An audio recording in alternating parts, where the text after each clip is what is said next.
กล่องปาฏิหาริย์จะได้สไปเดอร์ทีวีไหมนะ100 กล่องฮะเปิดไว้กล่องที่10 กล่องแรกเข็มเหมือนเกลือ10 กล่องปาบ20ละ30อืมเงียบมันเดิม40ม50เทพเจ้าแห่งโชคลาภขอให้กูเถอะ60ปาบเข็ม70ชาพระรัตนตรัยส่งเพื่อดวงเลยสิปาบเฮ้ย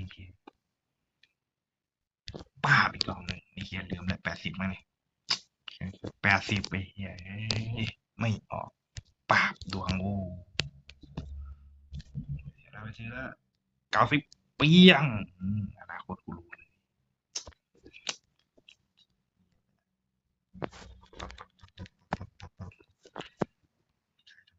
เปี้ยง